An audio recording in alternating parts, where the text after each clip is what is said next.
بسم الله الرحمن الرحيم. الحمد لله رب العالمين، والصلاة والسلام على سيد الأنبياء والمرسلين محمد وعلى آله وصحبه أجمعين، أما بعد.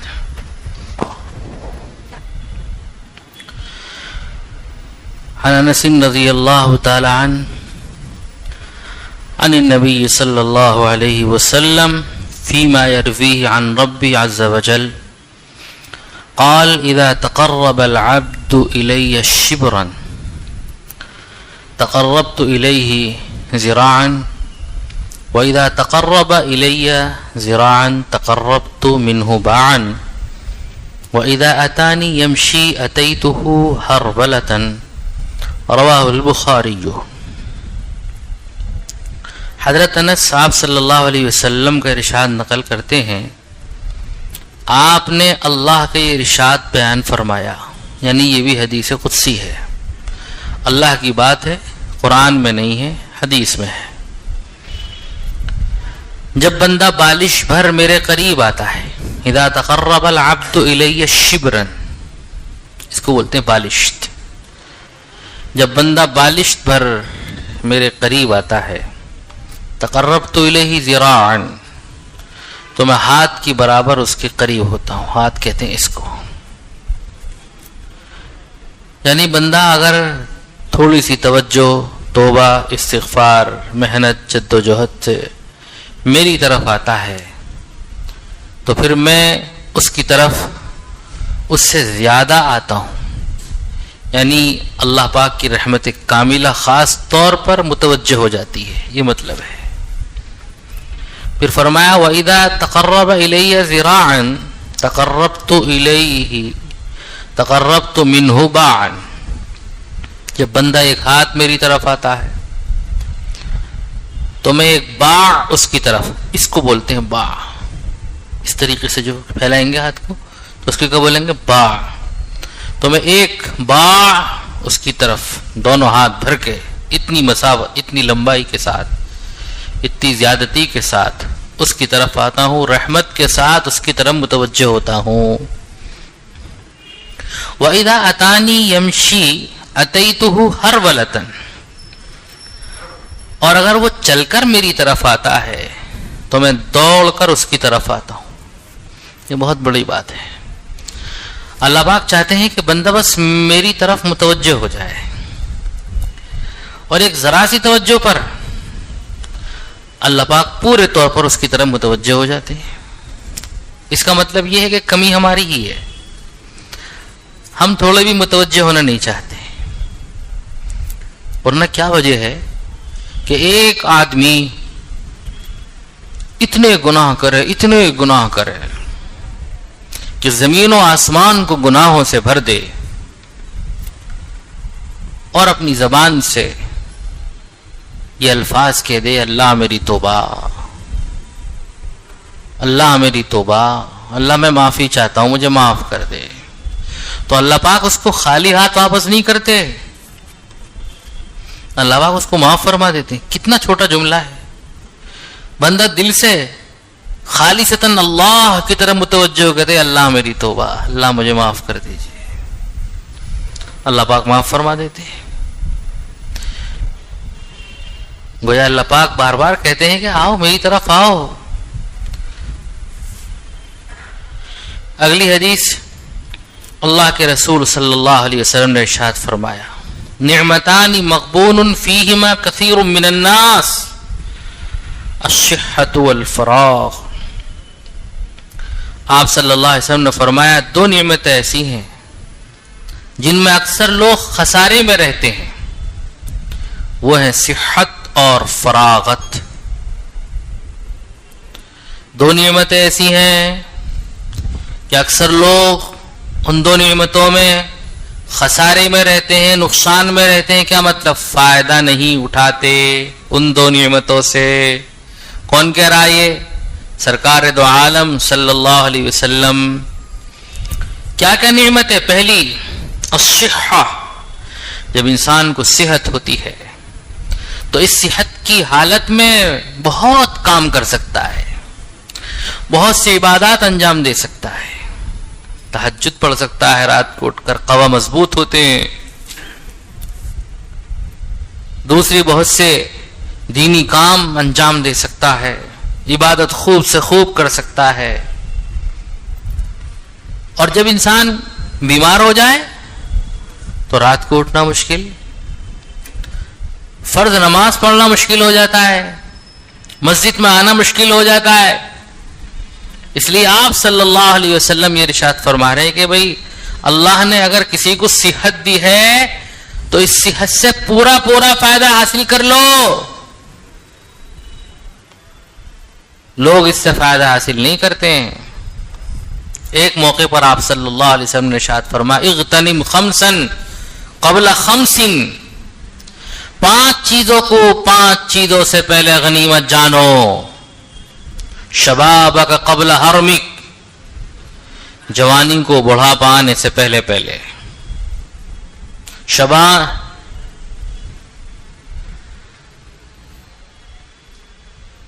صحتک قبل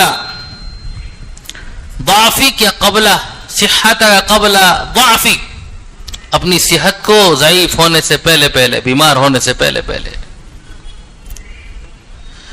حیاتک قبل موتک، زندگی کو موت سے پہلے. فراغک قبل شغلک، اپنی فراغت کو مشغول ہونے سے پہلے. اللہ پاک کسی کو فارغ البال رکھیں، اللہ کا شکر ادا کرتے ہوئے اللہ کی طرف متوجہ ہو جائے. اللہ نے صحت دے رکھی ہے تو بیماری آنے سے پہلے صحت کا صحیح استعمال کر لیں. اللہ تعالیٰ نے مال دے رکھا ہے، غنا کا قبل فقری، تو غریب ہونے سے پہلے مال کا صحیح استعمال کر لیں. زندگی دے رکھی ہے تو موت سے پہلے صحیح استعمال کر لیں. جوانی ہے تو بڑھاپے سے پہلے اپنی جوانی کا صحیح استعمال کر لیں. اس حدیث میں ہی فرمایا 2 نعمتیں ہیں کہ عام طور پر لوگ نقصان میں رہتے ہیں، فائدہ نہیں اٹھاتے. پہلی چیز صحت، اور دوسری چیز فراغت، فارغ البالی. کتنے لوگ آپ کو ملیں گے کہ اللہ پاک نے کاروبار ایسا کھڑا کر دیا کہ اب کوئی فکر نہیں ہے، کرایہ آ رہے، دکان ٹھیک چل رہی ہے، بچے بڑے ہو گئے، تو اب اللہ نے جو فارغ البالی دی اس میں بہت کچھ کر سکتے ہیں. قرآن کریم کی بہت زیادہ تلاوت کر سکتے ہیں، نماز خوب کثرت سے پڑھ سکتے ہیں، دین کے جو دوسرے کام ہیں ان میں خوب بڑھ چڑھ کر حصہ لے سکتے ہیں، دینی سلسلے میں اسفار کر سکتے ہیں، لمبے سفر کر سکتے ہیں ایسے لوگ.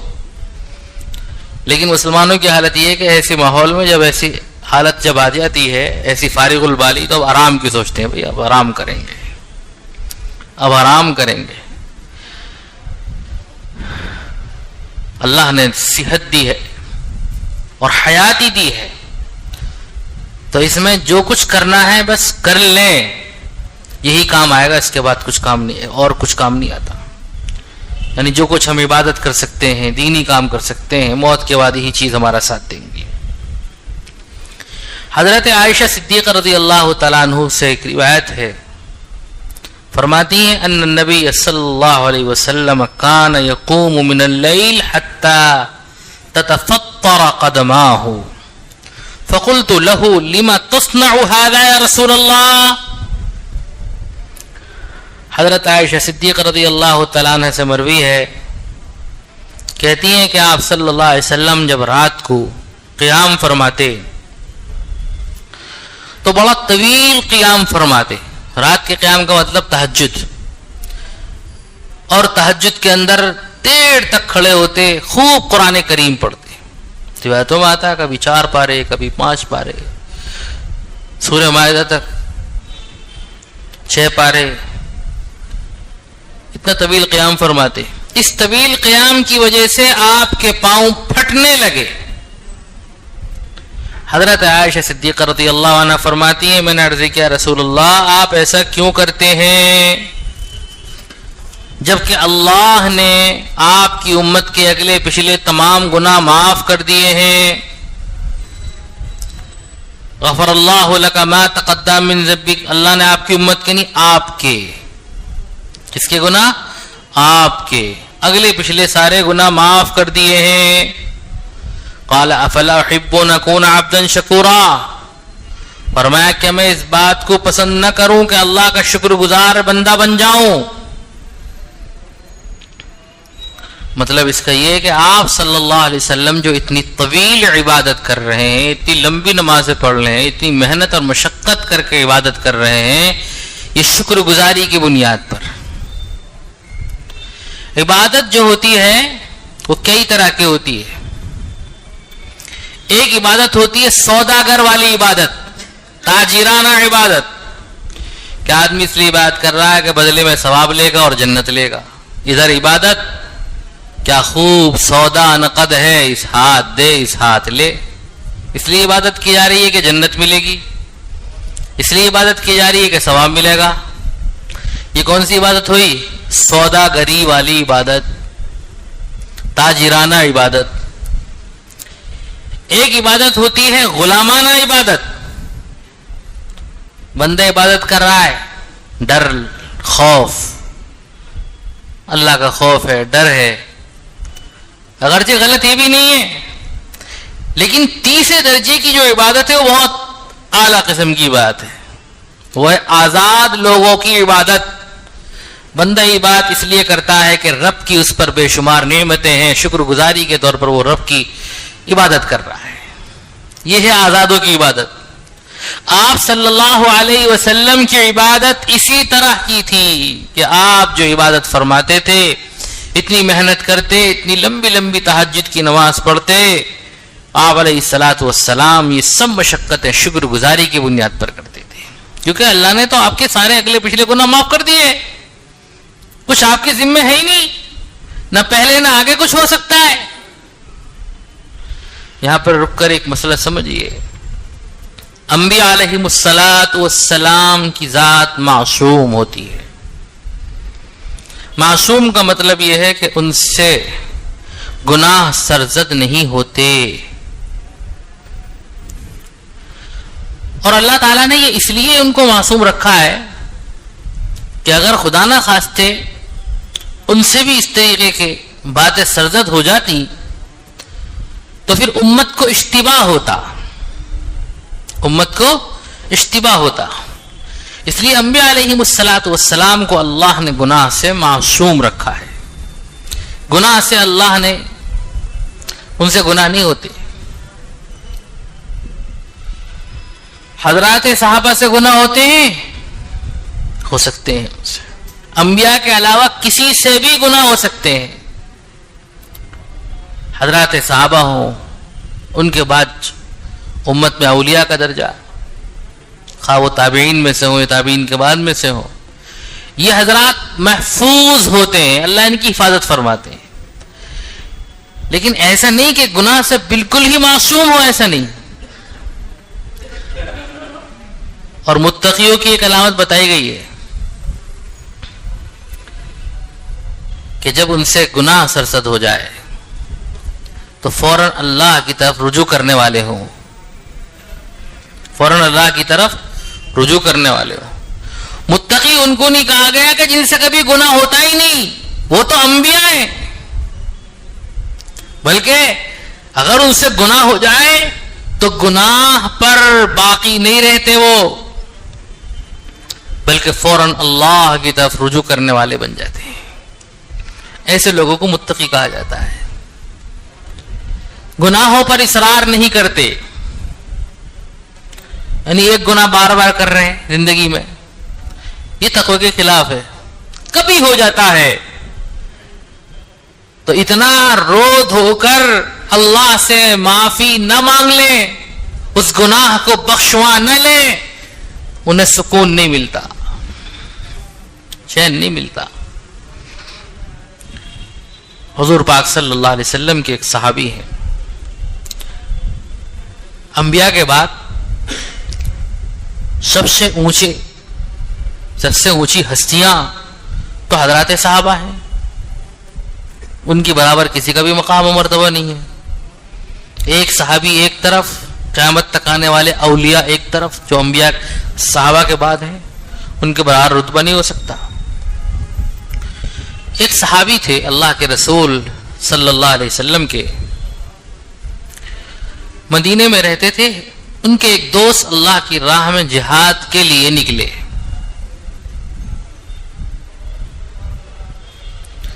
ساتھ میں اپنے اس دوست کو کہہ کہ میرے گھر کا خیال رکھنا, گھر کی جو ضروریات ہیں پوچھتے رہنا, جو چیز لانے لے جانی کی ہے لا کر بازار سے دیتے رہنا. تو یہ پوچھتے رہے اور ضرورت پوری کرتے رہے. جب جب موقع ہوتا ضرورت پوری کرتے. ایک دفعہ ایسا ہوا کہ ان کے دوست کی بیوی گھر کے اندر سے کوئی سامان دے رہی تھی یا لے رہی تھی. بس ان کے اوپر پتہ نہیں کیا خیالات غالب آئے, انہوں نے ہاتھ پکڑا اور اس کو چوم لیا. انہوں نے کہا اتق اللہ, اللہ سے ڈرو, کیا کیا تم نے یہ؟ انہوں نے جب یہ سنا اتق اللہ, اللہ سے ڈرو, تو اب ان کے اندر اللہ کا خوف پیدا ہوا, اللہ کا ڈر پیدا ہوا. اور ایسا ڈر پیدا ہوا, ایسا ڈر پیدا ہوا, ایسا احساس ہوا کہ وہ روتے ہوئے مدینے سے باہر نکل گئے اور جنگلوں میں جا کے رو رہے ہیں, اللہ سے معافی مانگ رہے ہیں, توبہ کر رہے ہیں. لوگ سمجھے کہ پاگل ہو گئے, لیکن یہ پاگل نہیں, خوف الہی کا غلبہ. حالانکہ ہاتھ پکڑ کے چوما تھا بس, اور خوف الہی کا ایسا غلبہ, روتے پھر رہے ہیں. اور مدینے میں آنا چھوڑ دیا, شہر میں اپنا گھر ہے, سب کچھ ہے, جنگلوں میں روتے پھر. لوگوں نے سمجھ لیا کہ بھئی یہ تو پاگل ہو گئے. اب ان کے دوست آئے, گھر والوں سے پوچھا بھئی کیا ہوا میرے دوست, آگے خیر خبر لیتے رہے, خبر گیری کرتے رہے کہ ہاں وہ آتے تھے جاتے تھے, لیکن ایک دن اچانک ایسا ہوا ان سے غلطی ہوئی, میں نے اتق اللہ کہا تو ان پر ایسا خوف غالب ہوا کہ مدینہ چھوڑ کے ہی چلے گئے. وہ اور تو بتاتے ہیں لوگ کہ وہ تو جنگلوں میں جھاڑیاں پکڑ پکڑ کے کانٹ والی ایسی روتے رہتے ہیں, بس پاگل سے ہو گئے. انہوں نے کہا اچھا. اللہ کے رسول صلی اللہ علیہ وسلم کے پاس آئے اور سرکار دو عالم صلی اللہ علیہ وسلم کے پاس آ کر کہا رسول اللہ, میرے گھر میں میرے دوست کے ساتھ یہ معاملہ پیش آیا ہے, اور ان کی حالت یہ ہے. قرآن پاک کی آیت نازل ہوئی, والذین عاملوا السیئات ثم ان ربک للذین عاملوا السیئات ثم تابوا من بعدها وآمنوا ان ربک من بعدها لغفور رحیم. کہ جن لوگوں نے سے عاملوا السیئات, گناہ سرزد ہو جاتے ہیں اور پھر توبہ کر لیتے ہیں اور اپنی اصلاح کر لیتے ہیں, ان ربک من بعدها لغفور رحیم, تو بے شک تیرا رب بہت معاف کرنے والا ہے, مغفرت کرنے والا ہے. ابھی اپنے دوست کی تلاش میں نکلے, دیکھا ان کے دوست جو ہیں ایک جھاڑی کو پکڑے ہوئے ہیں جس میں کانٹے ہیں, اور کہتے ہیں اللہ معاف کر دے, اللہ معاف کر دے, اللہ معاف کر دے.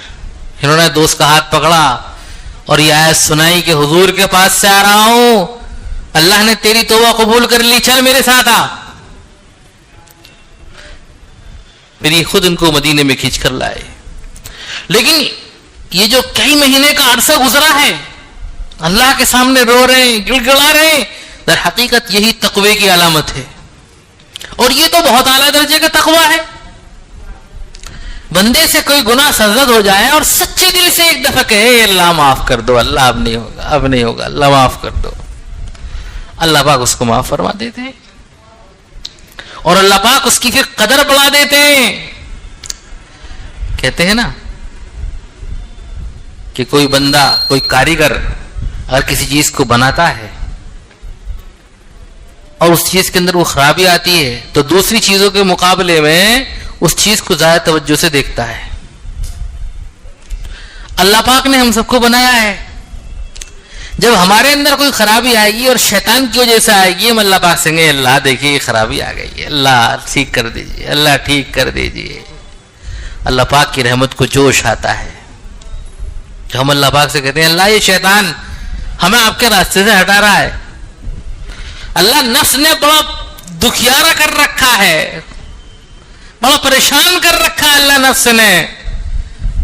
اور اللہ سے جب ہم کہتے ہیں کہ گڑا کے اللہ پاک کو پیار آتا ہے، اللہ پاک پھر حالت درست فرما دیتے ہیں. ایک دعا بہت مانگنی چاہیے. آپ کو ایک دعا بتاتا ہوں، بہت کام کی دعا ہے. یا حی یا قیوم برحمتک استغیث اصلح لی شأنی کلہ ولا تکلنی الی نفسی طرفۃ عین. اے وہ ذات جو حی ہے اور قیوم، حی جو ہمیشہ سے زندہ ہے، ہمیشہ زندہ رہے گی. القیوم وہ ذات جس نے پوری کائنات کو تھام رکھا ہے. برحمتک استغیث تیری رحمت کے سہارے سے فریاد کرتا ہوں. یہ کہہ لو اللہ تیری رحمت کا واسطہ دے کر تجھ سے فریاد کرتا ہوں. اصلح لی شانی کلہ میرے سارے احوال درست کر دے. ولا تکلنی الی نفسی طرفۃ عین اور پل بھر بھی مجھے نفس کے حوالے نہ فرما. حضور پاک صلی اللہ علیہ وسلم کی مانگی ہوئی دعا ہے. کیا فرما رہے ہیں؟ پل بھر بھی. یہ پلک جھپکنا اس کو کہتے پل بھر. گویا اتنی دیر بھی آدمی نفس کے حوالے ہو جائے تو کہاں سے کہاں پہنچ سکتا ہے. تو یہ دعا کثرت سے مانگنی چاہیے. یا حی یا قیوم برحمتک استغیث اصلح لی شأنی کلہ ولا تکلنی الی نفسی طرفۃ عین. تو آپ صلی اللہ علیہ وسلم عبادت فرماتے ہیں اور طویل عبادت، پورے پاؤں پر ورم آ جاتا ہے، پھر پاؤں پھٹنے بھی لگتے ہیں آپ کے. حضرت عائشہ صدیقہ رضی اللہ تعالیٰ عنہ پوچھتی ہیں یا رسول اللہ آپ تو بخشے بخشائے ہیں اور پھر آپ اتنی محنت کیوں فرماتے ہیں؟ تو آپ صلی اللہ علیہ وسلم نے جواب دیا فلا احب ان اکون عبدا شکورا، کہ میں اللہ کا شکر گزار بندہ نہ بنوں. یہ بات مجھے پسند ہے کہ میں اللہ کے شکر گزار بندہ بن کر جیوں اور اس کی شکر گزاری میں خوب سے خوب عبادت کرتا رہوں. اگلی حدیث عن عائشہ رضی اللہ عنہا انہا قالت كان رسول الله صلى الله عليه وسلم اذا دخل العشر احيا الليل وايقظ اهله وجد وشد المئذر. حضرت عائشہ صدیقہ رضی اللہ تعالیٰ عنہ سے مروی ہے کہ آپ صلی اللہ علیہ وسلم جب رمضان کا آخری عشرہ آ جاتا تو راتوں کو جاگتے. یہ اصل میں بیان کون سا چل رہا؟ باب المجاہدہ، مجاہدے کا بیان، دین کی راہوں میں مجاہدے کرنے کا بیان. تو آپ صلی اللہ علیہ وسلم رمضان کے آخری عشرہ جب آ جاتا تو راتوں کو جاگتے اور اپنے اہل و عیال کو بھی جگاتے اور خوب کمر بستہ ہو جاتے. خود بھی جاگتے، اپنے گھر والوں کو بھی اپنے گھر والوں کو بھی آپ بیدار کرواتے اور سب مل کر عبادت کرتے اللہ پاک کی. تو ہمیں بھی اپنے گھر کا ماحول ایسی بنانا، خود بھی عبادت پر آ جانا اور اپنے گھر والوں کی عبادت پر ابھارنا. حدیث پاک میں ان دو لوگوں کی تعریف آئی ہے، اس میاں کی جو اپنی بیوی کو تہجد کے لیے اٹھائے، اس بیوی کی جو اپنے شوہر کو تہجد کے لیے اٹھائے، نہیں اٹھتا تو پانی کا چھینٹا مارے. تعریف ہے. تو اللہ کے محبوب بننا ہے نا انشاءاللہ. تہجد صالحین کی علامت ہے، اللہ کے نیک بندوں کی ہمیشہ علامت رہی ہے تہجد. اس وقت بندہ ہوتا اور اللہ ہوتے ہیں. اپنی دل کی ساری باتیں اپنے اللہ سے کرنی چاہیے اور اللہ پاک کے ان کو قبولیت سے نوازا جاتا ہے اس وقت میں. ابھی عشرہ جو چل رہا ہے اس کے تعلق سے سوچتا ہوں کچھ ضروری باتیں آپ سے کہہ دوں. محرم کا عشرہ چل رہا ہے، یہ ختم ہو گیا، چل رہا ہے نا ماشاءاللہ. تو محرم کا عشرہ چل رہا ہے. اتوار کے دن 10 تاریخ ہے اس کی، جس کو عاشورہ کے دن کہا جاتا ہے.